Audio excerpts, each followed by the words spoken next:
Hi, welcome back to AutoReview. My name is Patrick and today I'm presenting you the GMC Sierra in the 1500 crew cabin SLT edition or version. The GMC comes with three different engine choices, 4.3 liter V6, a 5.3 liter V8 which we have here, and the most powerful, the 6.2 liter V8. So let me show you the outside of the car, the inside of the car, and then we hit the road.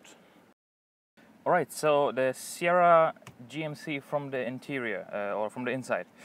We have tons of space, as you can imagine. This car is huge. Yeah, I have this much of headroom. I'm 184 tall. Then everything is very easy to reach, even the touchscreen for my size.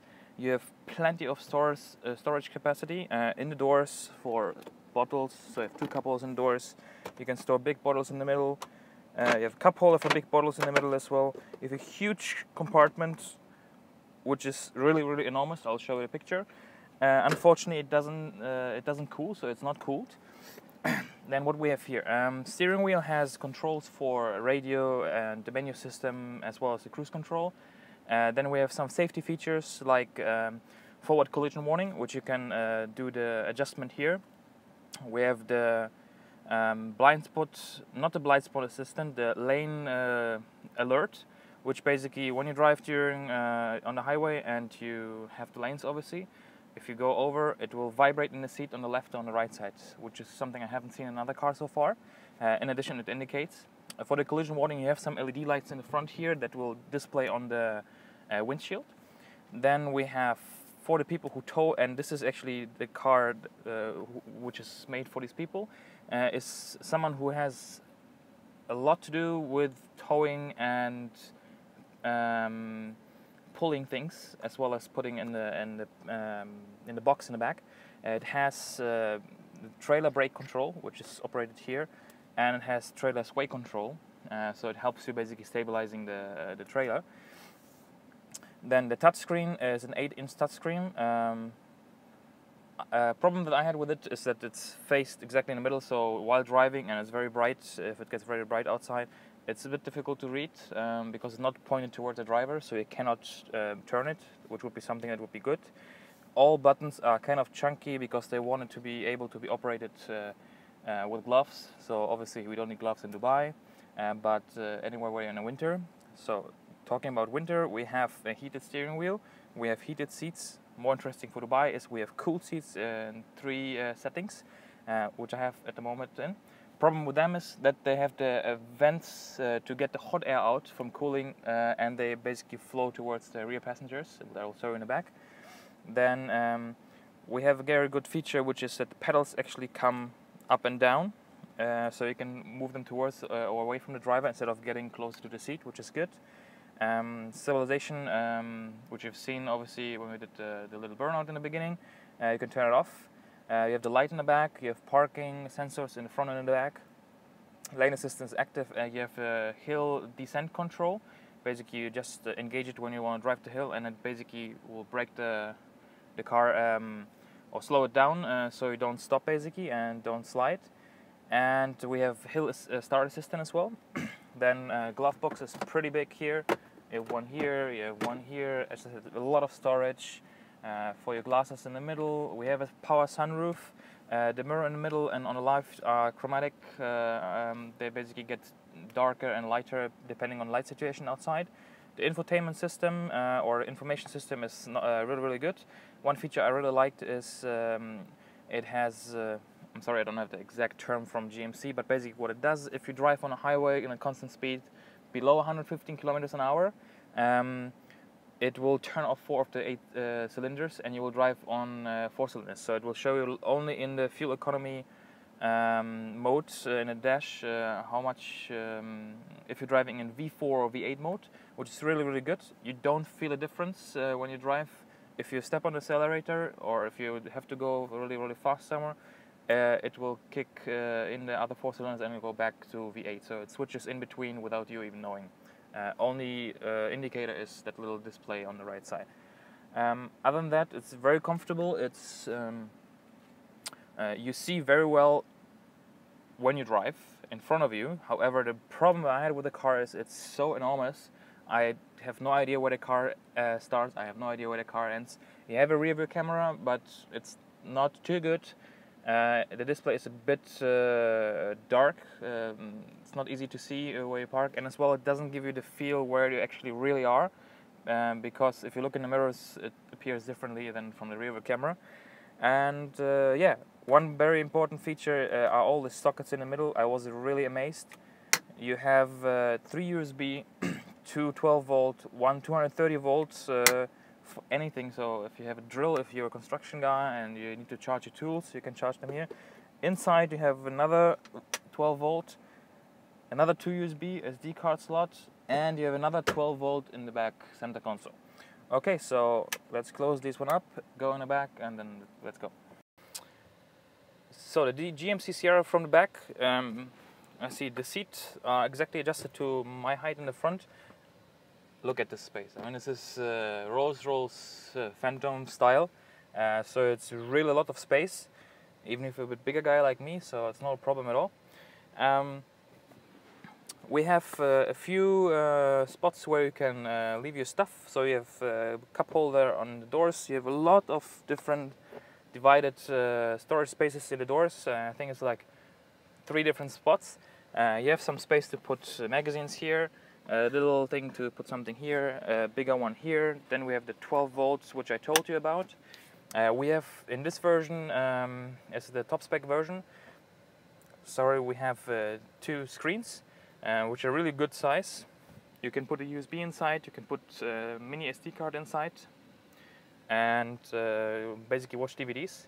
Now, as I mentioned, the cool seats in the front have the air ventilation outtakes in the back, and you feel there is hot air coming out. So if it's really, really summer and you're going to have someone who has his knees right here, he's going to have very hot knees. Not nice. Now, space for the head. I have this much, and you can see because of the sunroof, it basically goes up to here, and then it makes you space for the head, so this is good. Headrests are really small, I have to say, and that's it. I can't put them up higher, so the way I sit, it doesn't really help me. The one in the middle, it doesn't have a headrest at all, so all the safety features in the front, they totally forgot about the people in the back, so this is a very big minus point. We have an armrest in the middle with 2 big cup holders, which is good. And best feature for this car in the back is actually that. You can just fold up the entire seats, this one as well, and you can use this as a storage area if you just have 2 people driving. Instead of putting it in the box in the back, which is obviously open, if you have something valuable, you just put it here, and it's safe from the outside. So that's a really, really good thing, and it's very easy. You don't have to fold anything, you don't have to unlock anything, you just do like this. That's really, really great. So that's enough for the back side. I'll show you the box now, and then we hit the road. Okay, so we reached the boot space, or let's call this the box, which you call it for a pickup. What do we have from the sides? So let me just show you quickly. We have in the mirrors the indicator LEDs, which blink red. I'll tell you a bit more about it when you actually drive, what I have an idea about it. You have the foot bar to basically climb in, as well as the anti-slippery surface, the plastic in the middle. Then one problem for Dubai is you have the refill tank on the left side. That means you will stay longer in queue, because most cars have the fuel tank on the left side rather than having on the right side. Then one really good thing that GMC did is to get into the box. You have a footstep here on the side of the bumpers on the left and right, as well as one in the middle. However, the problem is, okay, first of all, why does it come with this stupid 2-key system? I mean, what is this? This is the remote control with a panic alarm and remote start, which I couldn't figure out how to go. It was very easy on another car that I reviewed. And then you have the key to start the car. I mean, what the hell is this? Why is it like this? This one looks really, really great. Just a flip open or something, or push start, and you could avoid that stupid key, so whatever. Then another problem is, how do I open this? If I open the car, this will not open. So I have to manually go here and open it. Positive thing about it, it's damped, so it will slow down, it will not fall down and damage the thing.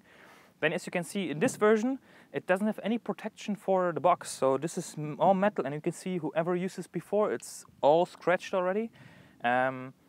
Really bad. I've seen the versions where it has this plastic all over, which I obviously recommend because this doesn't look nice. And at one point, if you scratch it nicely enough and you live in an environment which is very humid, like here, somewhere to the sea, or somewhere in winter we have a lot of snow and rain and everything, and you have it nicely scratched, it will start rusting. So do get some kind of protection like that. Now, let me just show you quickly how to get in. As I said, you have a little handle here. You put your foot in, and you're in the box. So, as you can see, box is pretty big. I'll give you the description inside. You have different options for the boxes, as well as the cabins. You can have a single cabin, crew cabin, a double cabin. You have the short box and a long box. This is the short box. This one doesn't come with a cover. Obviously, you can get a cover for it. There's tons of optional features that you can order. But let me just go down again and close it. So this is really, really good. We have the towing, what do you call this? I don't know how you call that thing. Basically, it has already the base for the towing hook. And what is good that the old pickups didn't have is it has all the plugs here, which makes it basically safer instead of having it on the bottom somewhere where the trailer could hit it when you turn. And it's a bit more protected from the environment, from the dirt from the bottom. So that's from the back. Now let's hit the road. Okay, so let's go on the road and see how the Sierra behaves. I will not go off-roading with the camera on because I did that yesterday. And as I'm a total newbie or newcomer or whatever to off-roading, I did the first couple mistakes right away. I went alone. I didn't put the pressure out of the wheels. I went by myself in deep sand during the summer where the sand is finer and softer. And I went up a nice slope after trying out a bit, and I stopped to make a picture. And I got stuck. So I was stuck for like 2 hours. Sorry. Luckily I called a friend, Sultan. Thank you very much for helping me out and saving my life, I guess, because there was no one else around. It was actually pretty much the same spot where we were there, just on top of one of the dunes. So, what does it say about the car? Is it off-road capable? Yes and no. Light trails, surface that is hard, not too soft, so no fine sand, no real mud, it will master, it will go. Because it has a 4-wheel low, 4-wheel high, automatic, 2-wheel drive, so it has some gimmicks, hill slope and all this stuff. However, heavy off-roading in no way. The car is too heavy, way too heavy. It's 5,218 pounds, that's like 2.5 tons. So it's really, really heavy. It doesn't have off-road tires, obviously, because it's not made for it. It has this front lip, the plastic lip. It helps the fuel consumption on the highway because there's less air circulation or air disturbances below the car, but it's not helping when you're off-roading. So going like this, okay, no problem. Yeah, that's fine. This car is for towing. So when we come to towing, the car depends on what cabin you take, what box you take, what engine you take. It can tow anything between, let me just double check, 5,900 to 11,800 pounds, 11,500 pounds. That's between 2,700 kilograms to 5.2 tons, 5,200 kilograms. That's really, really good, and apparently this is the biggest at the moment. So, how does it behave on the road then? Okay, on the road, it's very comfortable. I cannot compare it to the old truck. All the guys from ES who are reviewing trucks, this is my first one, are saying that it's actually not as good as the old one. So I can't really compare. I feel it's comfortable. It's not too hard. It's not too soft. You have to be careful actually regarding the power of the car versus the capabilities in the corners, because when I was driving the car now over the weekend, I had the problem that when I accelerated, I was going into a corner and I felt, oh, I'm going a bit too fast. When I looked down, it was already 120, 130. So I measured today in the morning at 0 to 100 in around 8.3 seconds, 8.2 seconds. However, I had to drive on only, so it slipped a bit. I got the wheel spin, so I reckon it will be around 8 seconds for the 5.3 liter. If you put four-wheel drive in, I think it will be a bit quicker. Now, in regards to four-wheel drive, two-wheel drive, fuel consumption. Okay, because I got stuck yesterday and the AC was running, so I don't die. I have now around 22 liters. When I was driving on the highway the day earlier, I had around 14-15 liters. 15 liters on a car that weighs 5,200 pounds, 2.5 tons. That looks like a box, has no air. I mean, it's like a closet on wheels, right? In regards to the wind, it's not bad, to be honest. Driving on a daily basis to work,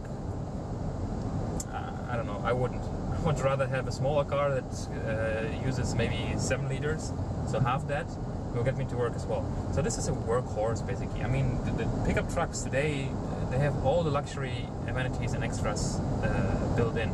This one is a full spec model. It costs approximately 192,000 dirhams, which is 192, it would be 38,000 euro. I have to check how much this is in dirhams, in dollars.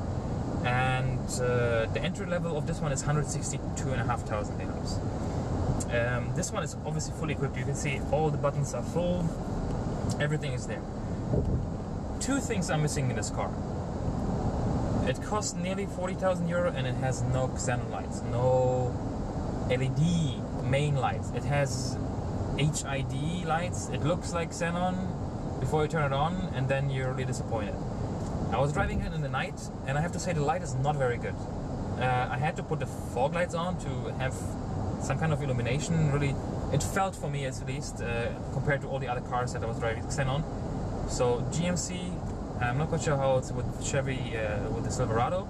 However, please put xenon on a car that costs 40,000 euro or like $50,000 or something like that. Really, that needs to be there. And one thing that I was missing as well, and now I wanted to tell you about the blinkers in the mirrors. It has no blind spot warning.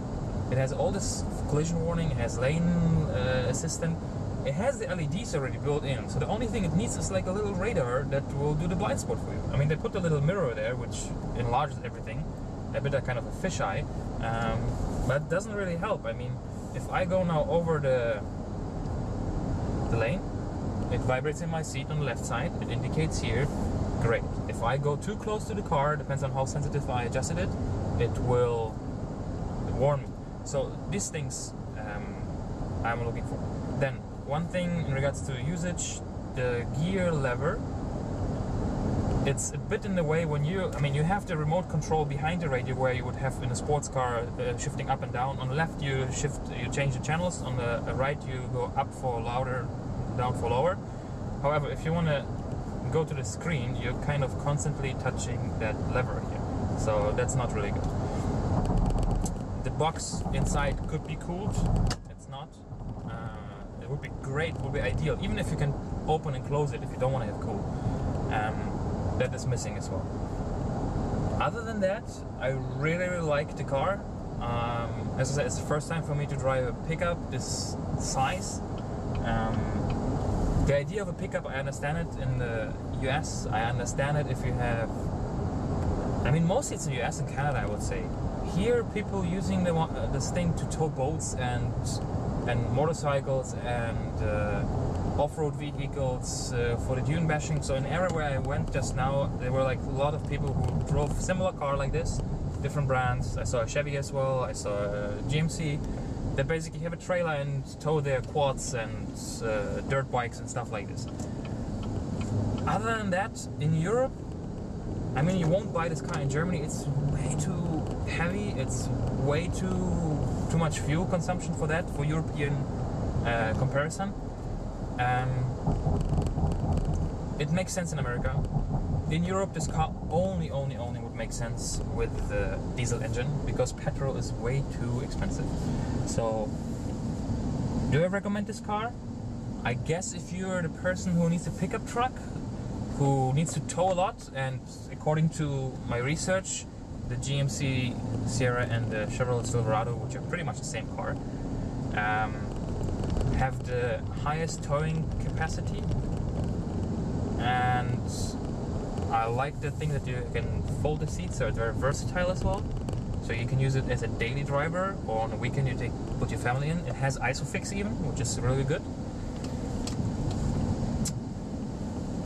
So for these people, yes, I recommend it. If you don't need the space, if you don't need to sit up, which is a really great thing. I mean, you sit so high, it's like on a bus level, you see really great where you're going. However, you don't see how long is the car, how much space you have to the back. The camera doesn't really indicate, for me, clearly enough where I am. It has this kind of distorted picture in regards to, compared to the mirror. So what you see here, you have way more space because it's a wider angle than what you see in the mirrors. So it's a bit confusing. And hill start assist, which is good, right? Yeah, as I say, it's a good car for someone who needs a car like this. For everyone else, it's pointless. I mean, you don't need a pickup truck, really. I love the fact that you sit higher and it's very comfortable, and I have tons of space. I can put all my stuff there below the seats. The box in the back, kind of stupid because it's open. It would make more sense to me if it would be covered and you could lock it. However, as well, as I said, it's not protected, and it would be cool if you could kind of divide it somehow, so not everything is moving left and right if you don't need it. So some kind of flexible system in the box. I'm sure there will be something in the additional areas. So yes, that's pretty much it for today. I'm sorry it's a very long review, but this car is huge and has a lot of features, and a truck review, I guess, should take a bit longer. If you like the video, please give it a thumbs up, share, like it, leave a comment below, and tell me what you think about it. Tell me what you think about the review, tell me what you think about the car. If you maybe think the Ford F-150 is better, or the Dodge Ram is better, or any other car. Please subscribe, and I'll see you next time. Cheers!